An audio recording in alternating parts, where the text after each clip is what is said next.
As those of you who have listened to our most recent episode are aware, we had the wonderful and ever erect Mike Fallek on to discuss his documentary Telephone Dieting. And when I had him on and we were having a discussion, we realized that we've been talking for about 50 minutes before we actually hit record on the episode. So what I've done is I've taken the majority of that, pretty much done next to no editing on it, other than making sure that the audio is fabulous, and then set it in the rest of this episode. So for those of you that are interested in that sort of thing, here is roughly 45 minutes of us just shooting the shit, basically, before we decided to actually hit record on the last episode. Enjoy! Tonight's story is somewhat unique and calls for a different kind of introduction. Who's gone off? Today we are canceling the apocalypse! Wait a minute. You ain't heard nothing yet. And this is? Lilu Dallas Multipass. Frankly, my dear, I don't give a damn. Houston, we have a problem. Have you tried turning it off and on again? Gentlemen, you can't fight in here. This is the war room. Now, where was I? Yeah, so many times where it's like, oh, you listen to it, and then you can tell they're going like, yes, we did. It's like, you didn't really, did you?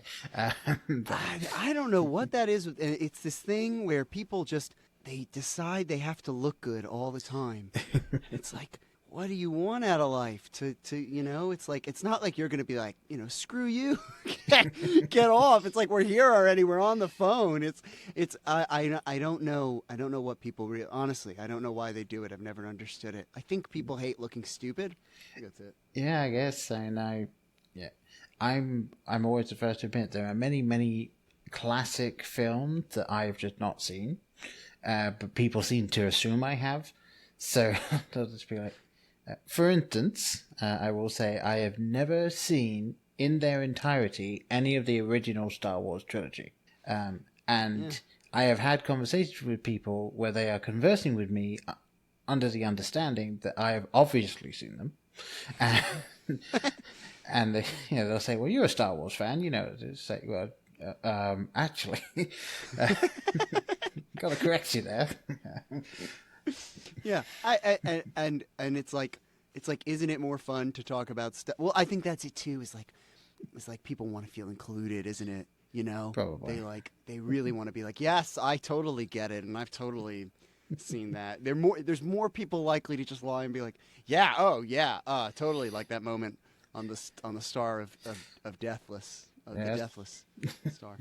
Yes, that's the guy in the black helmet. Yes, that guy. Ooh, yes. Ooh. Unless he's not, and if he's not, that's my hot take: is that he is a bad guy. Unless he is, in which case it's not a hot take. There are people. I used to watch. I don't know how many. I've watched a bunch of British sitcoms as well, but in American, there's a lot like that. Like every episode of Blackadder is like that. But like there's just so many people that I watch these American sitcoms. You're like, nobody gets in this trap where there's the one girl in the other room and the other girl over here. It's like, but I guess there are people who live that way where they're like, oh my God, John doesn't know I didn't watch Star Wars. Like, they're having to hide it their whole life. Oh, I can't imagine living that way. Just constantly in a George Bernard Shaw play of, which Godfather I have or haven't seen. It sounds miserable. Now, have you seen any George Bernard Shaw? Is the other question. I have not. I don't believe. All right, well, at least I don't believe I have. I would not know, to be perfectly frank. I think My Fair Lady's the big okay, one. then no. I'm going to go with no if that's if that's the big one. I've not been to a huge number of plays. I'll be honest. A bit of an eclectic bunch. I've been to We Will Rock You probably about 10 times because my mum is a huge fan and we went every single year on her birthday. What is We Will Rock You? We Will Rock You. That was something that Brian May wrote, and it is it was not. I didn't figure. I'm not clairvoyant. I didn't figure specifically Brian May. Yeah, but it was a kind of a rock opera type thing.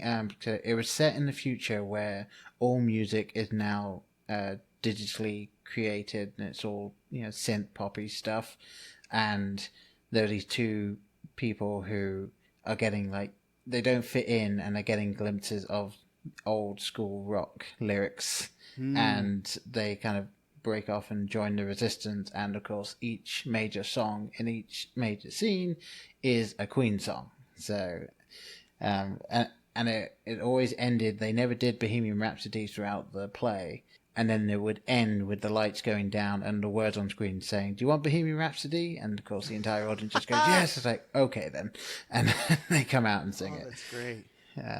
Yeah, that was really cool. I've seen Wicked. I got to see that on. I think you've seen more plays than me. I don't know that I've seen that many plays. I got to see that in London. I think I might have seen Idina Menzel on stage in London. I don't know for sure, but I do know that this is going to be a random poll. If you do know it, have you ever watched The Young Ones? No. Okay, so that was not surprising. Only ran for 2 seasons, and of course that's 2 UK seasons, so that's 12 episodes. Yeah. And it was... Well, I've said this before too. A lot of people who are from non-English speaking countries, and even Americans, sort of assume that we get the same stuff. And I always point out, it's impossible to get EastEnders in America, and it's pretty hard to get Our Law and Order in other countries. So those are the shows that are constantly on reruns and stuff in these separate countries. So I'm not sure that it's at all the same TV culture, because I try desperately to get a lot of these different shows. I'm going to write down Young Ones. I'll say, yeah, The Young Ones, the cast, it was Rick Mayall, Adrian Edmondson, Nigel Planer, and another guy whose name I can't remember off the top of my head. And they're all sharing a house, and they're all kind of punks. Rick Mayall is a punk, kind of. Adrian Edmondson is the punk. And let's see, Nigel Planer is a hippie. And then the other guy is a fairly straight-laced guy. And it's just a surreal comedy. Nigel Planer, who from that, he was the wizard in Wicked when we went to see it. And so that was really cool. I've seen Spamalot when Tim Curry was King Arthur. Wow. So that was good. But now I'm thinking about, now I have seen a lot of plays now that I'm starting to run through them. But one of the favorite one that I ever saw was an amateur production or student production of a UK, if you want to call it that, an Irish film right, and a play called Pillow Man. Did you ever see that? Can't say that one's come up on my radar. Have you ever seen In Bruges? I've seen bits and pieces of. That's one of those ones that's been on TV. I've just not actually sat down to watch it. The same writer wrote In Bruges that wrote Pillow Man. Okay, and that would be, I would say for sure, the best play I've ever seen, just because of the writing, not necessarily the production, which for Pillow Man is mostly takes place in a police interrogation room. But that's my when I talk to people that have seen plays, I say that, and then I kind of just let them fill in the rest of the conversation about plays, and I just kind of say, yeah, it's just like in Pillow Man, over and over again. Yeah, I think my favorite play that I've been to see, probably kind of a toss-up between two. One that I saw in Columbus, which was Book of Mormon, because that was just an awesome play. And then the other one is one I saw in England, again on the West End down there, and it was Matilda. Nice. I don't know if you know of the Matilda play that they're doing, but it was written by... bollocks, what the hell's his name now? God damn it. It was written by a comedian, actually, a comedian who does a lot of parody songs and things like that. But he Weird Al? No, it's an English guy. It's okay. Chris I'm gonna Lilly, look this he's up now. Tim Minchin. Tim Minchin is the name of the guy.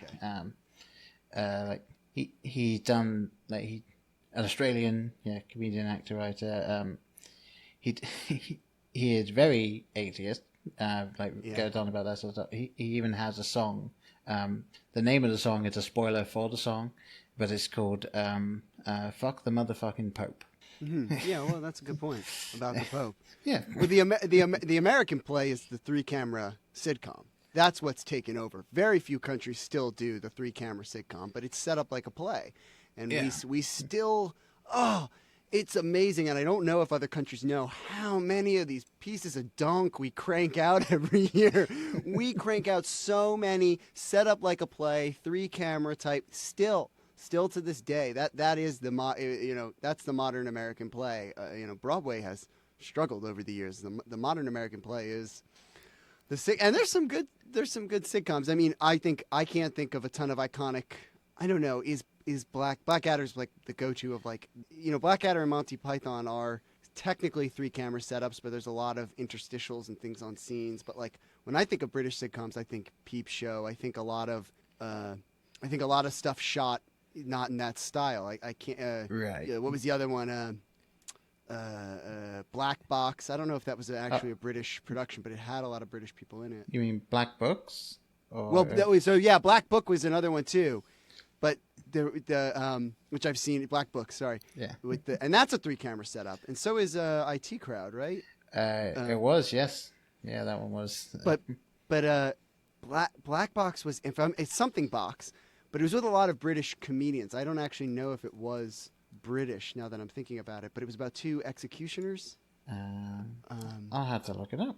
Yeah, I mean, you'll have to look it up from the wrong name probably, but it's a yeah. I guess there are some, but you guys don't crank out as much comedy as we do. People really, there's a lot of bad. There's no drama 3-camera setups though, which I always thought was lost. On the American scene. You have these 3-camera things. Very few people do drama. They do sort of the now typical thing of a little bit of heart, a little bit of comedy, or full, gross, annoying comedy. But that's... Yeah. Well, one thing I've found that it's somewhat annoying is when American studios buy the rights to do a remake of the British show, because the problem you run into is, for Being Human is actually a perfect example of this. So Being Human ran for, I think, 5 seasons in the UK. I might be wrong on that. But each season was 6 episodes. Each episode was an hour long, and that's without ads. So that's just a solid hour and then episode end. So the first episode of the first season starts at a certain point, and the last episode of the first season ends at a certain point. The US version was created. It is 23 42-minute episodes. It starts at the same point as the first season in the UK, and it ends at the same point as the first season in the UK. So plot-wise, there is nothing different in terms of plot development. They have just added the equivalent of about 9 hours of footage. Yeah. Well, I think that one of the things that maybe, I don't know if this is an idea, but Americans really do watch a lot of TV, and I think that one of the reasons we occupy so much of other people's countries thing is not just our budget, which is definitely it. It's definitely a money thing. We have an industry of it here, but it's literally an American will say to you, oh, well, I made an hour-long TV show this week. It's like, okay, you've got me for one part of my night. You've covered me for what, 1 hour of one night of the week? Americans will watch. I mean, I don't know what the stats are anymore, but we spend a lot of time watching stuff. And so it's like, you need to crank out a ton of content. A lot of it is bad, but I think the pro argument would be that we have a great amount of good actors. We're big into being behind our actors, and that giving people more time to go through an emotion and to go through something that I would imagine would be the pro pitch would be to say that it's the same plot, but you're giving the actors time and space to have moments to do things. But that's not usually the case. I mean, usually it's very rushed editing, and I don't get it. I'll show people British versions of TV shows and American versions, and especially of cooking shows, and I go, it's broccoli. What is so exciting about these quick cuts of broccoli? Like, calm down. It's the same show. We hear these zooming and panning and music, and it's like, listen to this music, and it's like dong, chugga bang, chugga dong, and I'm like, that's Artichoke's theme. That's the theme of the artichoke. Did you guess that? Or did you think that there was some sort of pogrom going on? Because that's the music that you think it was. Yeah, that's the pogrom music when you look it up in like the music audio base. But that's for artichoke and garlic, which is, I know that maybe it's more dramatic, the artichoke and the garlic. But I don't know. I don't know. I'm a big fan of British TV, and it's been a very long road to getting like actual access to it. It's pretty. Peep Show season 9. While we're on it, we didn't get to see it, and there was just like for like I'd say a solid 2 years, everyone was like, just pirate it. They're never going to give it to us over here, right? And that show was huge here. We couldn't see it. Yeah. No, the interesting thing is there are several shows that I would love to say watch this to people over here. But they can't because they've just never been picked up. For instance, the people that made Peep Show, they made a sketch comedy show called... Oh, amazing. That Mitchell and Webb look. Yeah, the Mitchell and Webb look. Yeah, phenomenal. We had that for 1 year on Netflix, and I watched every episode of it. It was years ago. We had it for 1 year, and I love them. And then I watched... not pirated. It seemingly was like part of the deal where people upload stuff and they just have to give money. Like essentially YouTube runs this thing where, if you don't know this, if you pirate something like a song, YouTube will say, okay, well, you get no money and you'll never get to make any money on your channel if you admit you stole this copyright, and we give all the ad money to this company because we have a deal with them.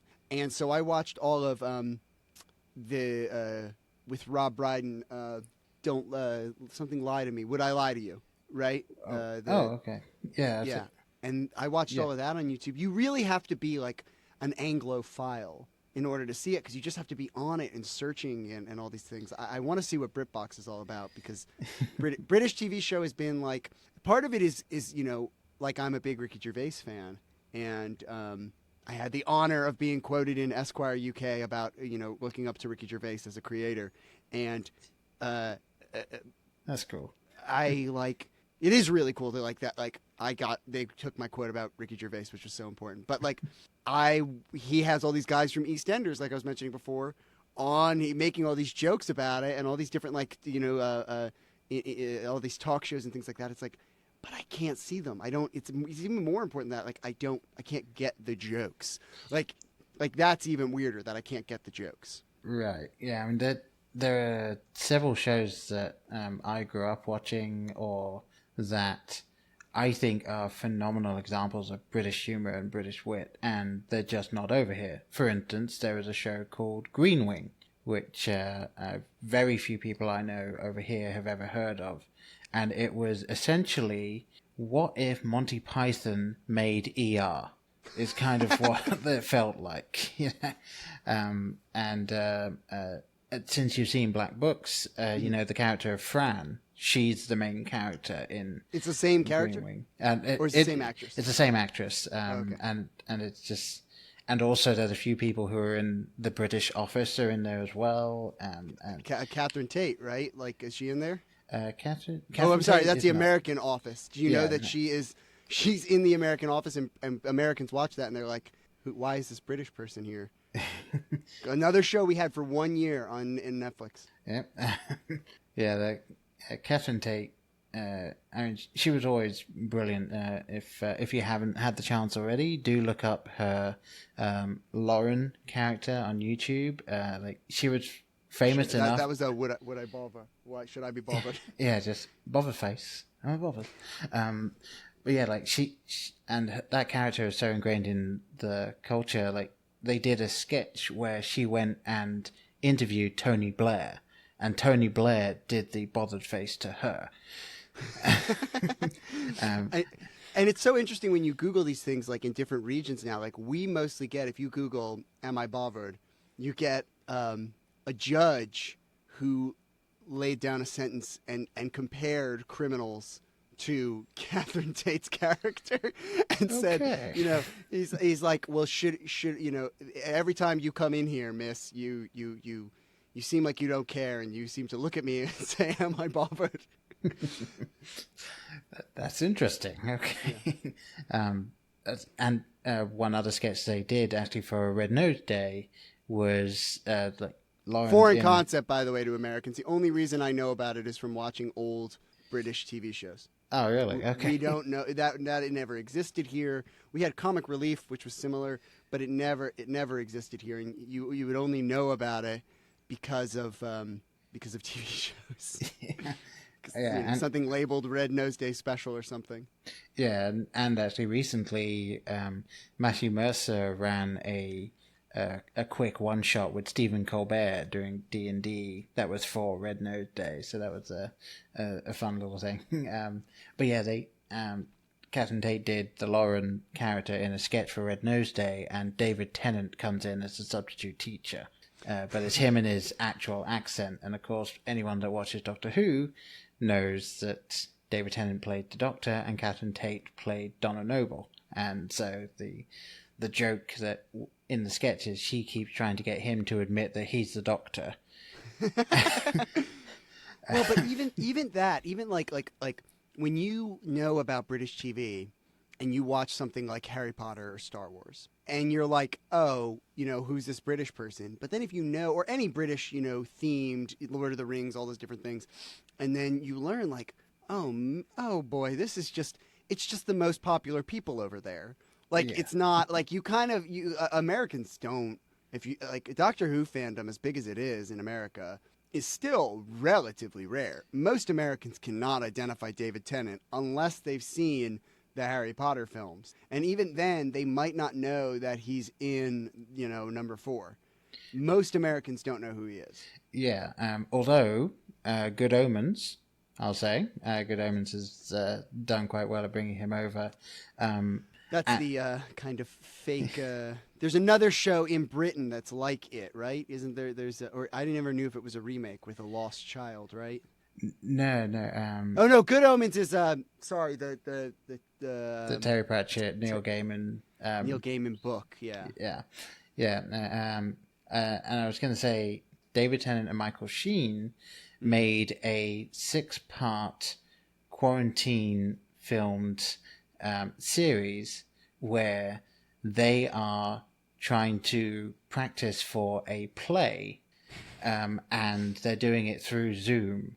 And like they're just kind of riffing off each other and arguing with each other. Like there's a running gag in each episode where they keep arguing about whose name should be first and why. And so, and then the following episode, the names come up as whatever they've been talking about. Yeah, but even those guys, like, I know this sounds crazy, and like, you know, as someone super into British stuff, like, those names are still, even like, you know, Michael Sheen was in Frost Nixon, but like, and in a lot of other big stuff, those names are not commonplace in America. No. They just aren't. And it's like, I always get so weirded out when people are like, well, you know, it's like British and American. It's like, no. Like, we can't turn on, we see like Graham Norton episodes like 9 weeks later, you know, like it's not the same, like, and that's a weird new occurrence. I don't even know, I don't have BBC anymore, the American BBC, so I don't even know if they rebroadcast that show anymore, but like, it's a totally different thing. And then, you know, I don't know about, like, in America, we're so big that like each state has like different local things and local stuff like that. Like, I don't know if, I don't know what Irish TV or, you know, Scottish TV or, like, you know what I mean? Like, there's so many English speaking countries there that, like, the idea that we are all similar to these other, you know, like, I can name every Australian TV show I've seen, you know, there's this sort of global xenophobia that goes on where you're like, oh, like, you know, all English speaking places are the same. It's like, not really, you know, like, I'm getting like, what, 3 hours of Australian TV here a year. You know, there's TV on all the time over there. You know that, right? Like, It's just on all the time. And, you know, we have the benefit as Americans of looking smart because everybody watches our TV. So we always look like we're cultured. It's one of the few things where that happens. Yeah, well, that's the thing. You get a few big hits like The Simpsons, and all of a sudden it's like, ooh, everyone loves our stuff. Well, yeah. Yeah, I'll say, actually, yeah, growing up, again, I watched some TV shows that it didn't quite click for me, but there were some like very Australian TV shows that I watched, and it was just on TV. So like there was a show called Round the Twist, which was a kid TV show about this family that lives in this random lighthouse, but this weird stuff will keep happening to them. Like there's one episode where one of the boys finds a remote, and it can pause and rewind and do all of this stuff. Like Click. Oh, Click stole it. Click stole it. Get on it, Sue Click. Oscar-nominated Click. Look it up. That's real. And yes, there was even a show that I actually talked to some Australian podcasters, and they hadn't heard of this show, and it was called The Wayne Manifesto. It ran for like 2 seasons, and it was just this odd show that I can't even really describe right now, but it was a genuine show that actually aired, and yeah, they had never heard of it, but I had.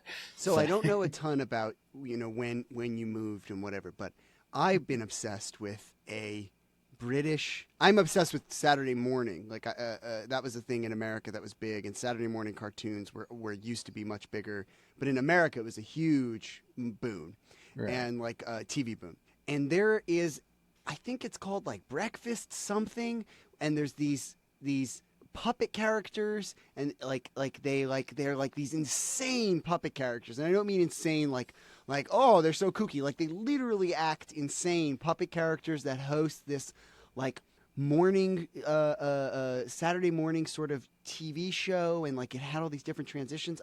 I've been desperately seeing, I know I bookmarked it at one point, and I'm so upset that I don't have it right now while we're in a discussion about British TV show.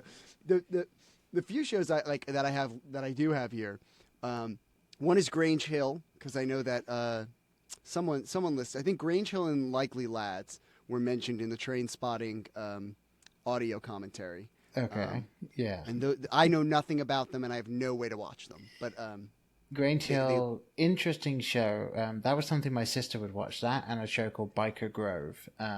They were very similar shows. And they were about kids at a school. There was actually a show that was made several years later that ran for a while. Andrew Lincoln was one of the main characters in it, actually. Oh, cool. And it was called Teachers, and it was kind of the other side of it. So you were seeing through the lens of the teachers at this school, and how much the upper management of the school were coming down on them, how much the kids just didn't care, and they're just trying to make it through every day. Like, so it was a very cool show. I have no idea when I'm ever going to be able to watch it, because like especially kids media never gets brought over here, and Likely Lads seems like at some point I'll find a DVD. Possibly, yeah. That one's kind of big enough. Tell you what, I'll give you 2 more recommendations for thing to try and find. Yeah. However it is you wish to do that.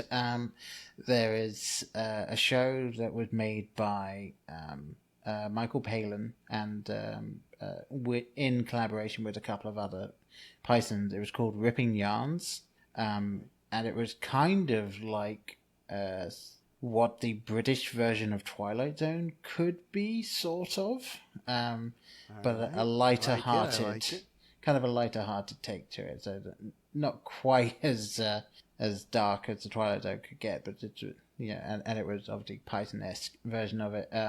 But the other one is called Dad's Army. Now, Dad's Army's on my list too. Good. Because Dad's Army is referenced constantly. Mm-hmm. Dad's Army, you can't get through a season of any comedy show without someone bringing up Dad's Army. So that's already on my list. Good. Yes. I don't know how I'm going to get... I've been looking for that. I'm going to check out BritBox, but, I love being able to talk about this stuff. It's rare. It's rare. Me and my partner who produced the movie that we're going to talk about today, But that was one of our loves, was talking about Peep Show, and I, we told her, oh, we gotta listen to that Mitchell and Webb sound and that Mitchell and Webb look, only to be like, okay, it's nowhere on the internet. I'm sorry, we'll just have to settle for watching this show over and over again. But that's worse things that could. Yeah, and I tell you what, I told a lie. One more recommendation before we get going. No, it's not a lie because Dad's Army doesn't make it because that's already in my list. Okay, all right, there you go. The other one is a show called Red Dwarf, which I've seen Red Dwarf. Beautiful, well done, good man. Have you seen all of it? No. Okay. I've not seen all of it. I kind of got that era of sci-fi fatigue. At a certain point, I was watching, and to be honest, a little bit of that era of British TV show too. I also watched Space in that same time period. I was watching Deep Space Nine and one other. I think I was trying again desperately to watch Firefly because I don't like it. So I was watching, which is a little bit later than those things, but I got a little bit of fatigued with Red Dwarf. But I left feeling okay. I left feeling like it was one of those things that if I sat down with somebody who liked it and watched it with them, I'd be real into it. But left to my own devices, which I did try with Firefly, it was still garbage. But I'm going to have to disagree with you on that one, but I will just leave it don't there. get it. I've tried. I don't get it. Nope, fair enough. Well, here's what it is. I get it. It's kind of like fun and bounty hunterish, but does anything happen? Kind of. Well, and obviously the main issue there is that it was cancelled when they were halfway through making the first season. So, here's what I think about that guy, though. Here's what I think about a lot of guys in Hollywood. It's the guy that made that. He's made some other stuff, too. I don't think they ever have a plan, and they count on things like this happening. So you can be like, well, I didn't really get to tell my thing. And then if you were to get them with truth serum, they'd have nothing. And that's kind of how I suspect. I will say I do know of some of the plot lines that would have been explored had Firefly continued. For instance, I'm assuming you don't care if I bring up a spoilery type thing. No.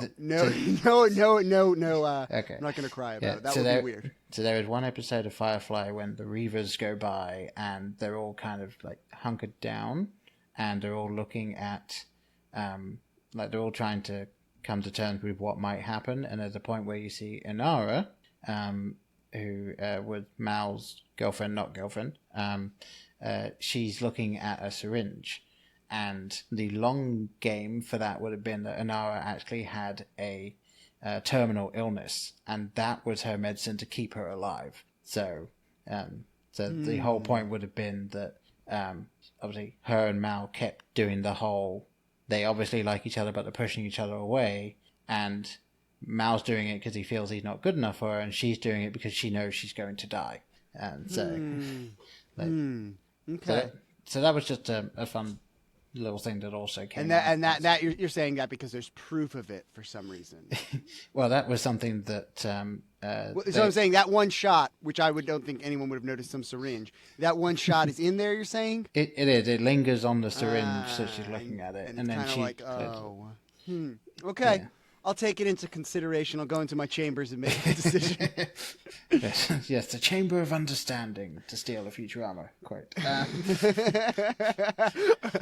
That's the one where he goes in and he's got whatchamacallit. It's like he's got the disco music, isn't that the one? I think yes, I believe that's the one. Their joke on the cone. I don't know if that's an American TV show that probably knows. That's the Cone of Silence. Or did you ever see that Max Cone Smart? Of Silence, Chief. Yeah. I know of it. I've not seen that specific show, but I know of that reference. So. Yeah, that's their twist on the Code of Silence, I think. Yeah, and then although one of my, I will say my favorite quote from Futurama is actually something entirely random, which is the episode when, I believe it's called Godfellas, when Bender goes off into space and he ends up meeting what he decides is God and all that. And they go to the place where the people are using the telescope to look around for everyone. Yeah. And the guy says that, he speaks out of love for his friend. Maybe that love is God? And the guy just goes, oh, how convenient. A theory about God that doesn't require looking through a telescope. That has one of my favorite lines in Futurama too, where Bender has a microcosm living on him, is the plot of the episode. And he talks to God and he says, I thought there was no God, and then I was God for a little, and God tells him, I know, you did pretty good until everybody died. Yep. It's a pretty classic line. Yeah. Yeah, I mean, it's you're pretty timely, I'd say. All right, let's get to me. Yes, more me, not Matt Groening, more me. No. Yes, let's actually get into it. I feel like this is something I could just release as a separate thing. Yeah, totally. Do a 2-part episode. You know, happy to do it. All right, okay. I love it. All right, yeah, I'll probably snip this, release it second, after I've actually done the bit where I introduce who the hell you are. Yeah, I could talk for hours about British TV. It's like when I'm sure when you see an expat here, you know what I mean. It's like even if it's boring. Which our conversation wasn't, but even if it's boring, it's like, things that I have no one to relate to. Oh, absolutely. I'm gonna tell you this anyway, even though it's pushing it back a little bit. So, very random coincidences happen with me because when I came over here, I worked at Panera Bread for 4 months. When I was at the Panera Bread, I served a guy twice. I served a guy twice who was a guy from Liverpool that was living here in Ohio. I ended up getting his Facebook information from him. We became very good friends. And then several years later, I ended up deciding through many random events that I was like, you know what? I feel like I'd like to try tabletop role-playing game. I was like, you know what? I feel like that would be good. And he contacted me to say, hey, I'm in a group. You can probably join, blah, blah, blah. The group itself fell apart, but we became quite good friends through that. When I moved over here, I was here with my wife. We ended up we were staying with her parents for a couple of months, and then we moved into an apartment. And we were in this place. We were in this certain apartment. We move out. We're in a house that we have lived in now for about 6 years. This friend of mine, his relationship kind of petered out for various reasons, so he ends up having to find a place to live. He's looking around. I say, hey, this place I used to live in was kind of good. I don't know what the rent is, blah, blah, blah. He was like, oh, that's fine. He ended up looking at it and he said, you know what? I think I'm going to go with that place. I was like, oh, that's great. And he ends up moving in there, and he says, so which apartment number were you? And I said, I don't remember off the top of my head, but I feel like it was this. And he says, what? And I said, yeah, I think it was this number. And then he sends me a photo of the lease that he has just signed, and it has that number on it. Oh my gosh. And so I'm fervently digging for anything that I can find that proves where it was I was living at that time, and I finally found it. And he's living in my old bloody apartment. Isn't it so scary how small the world is? It's like that thing where people hear that and then they're like, wow, that's so crazy, and I'm just like, oh, that's so disturbing. That's so disturbing how close the world is. Oh my goodness, no, I don't like that at all. That's so freaky to me. Yeah, it's like there's no way that this place has had another British person move in since I left. D&D-ish, isn't it? Years earlier, you have come upon the that's totally a thing that dungeon masters always do. And you smell the scent of elephant hide boots, and it's like, oh, it's Skippy from Campaign 3. That's very D&D-ish to have. Was it was it D&D or was it?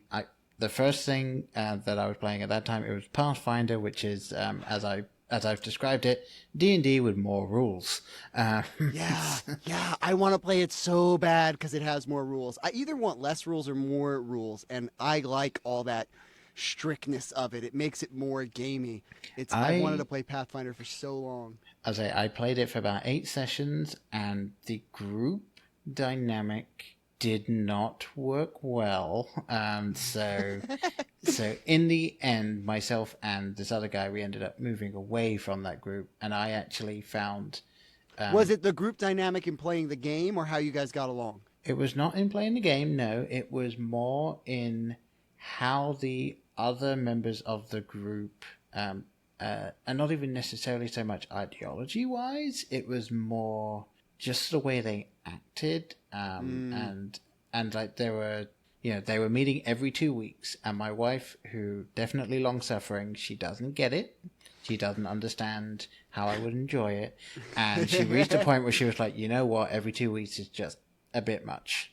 And I was like, fair enough. I had a very young daughter, and so being away for several hours, like an entire afternoon every 2 weeks is not really feasible in the long run. So I said, hey, I'm going to have to push back maybe once a month, and then even when I was doing that, there were still a couple of things that would come up, and it's like, well, I'm not putting this over a family affair or things like that. So I'll tell a tip to all D&D people, because that does happen, and I'll tell this to GMs or DMs as they are.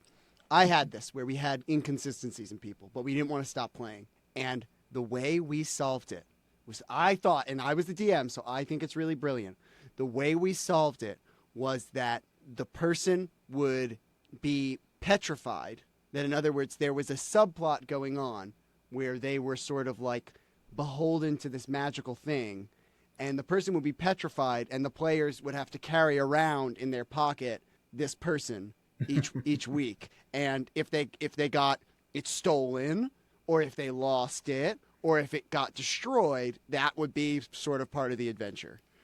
Was dealing with that. It was they had to save their compatriots even though it wasn't there. So that's always something you can float by a DM, is like, hey, you got to think, I can't be here every week. You got to think of something creative. It can't just be like, and so Florgor went somewhere else in the middle of this big thing, Like, you got to push your DM to make a solution, a better solution than Florgor went to the dry cleaners. Yeah, I'll say I played these 8 sessions. They were my only ever sessions of any tabletop role playing, and then I actually came across this setting in Savage Worlds. I don't know if you're aware of what Savage Worlds is, but it's the idea is it's fast, furious, and fun. And it's a little bit too complicated to get into right now, but it is definitely easier to pick up and play than D&D, say.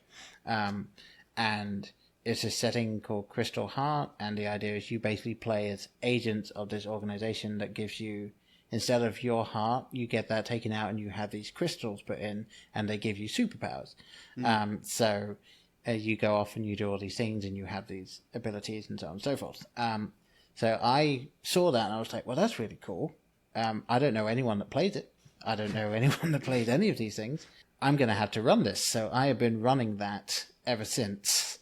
Wow. And it's been a lot of fun. It was incredibly nerve-wracking the first time I did it, because, as I said, 8 sessions of Pathfinder is definitely not the best prep for having to run your own game in a setting that you've never played before. So, while we're on nerdy things, by the way, that is how Americans see British people, is as the land of wizards. Even though we make most of the wizard movies, even though we're the ones making these wizard fantastical things, we are we do assume that.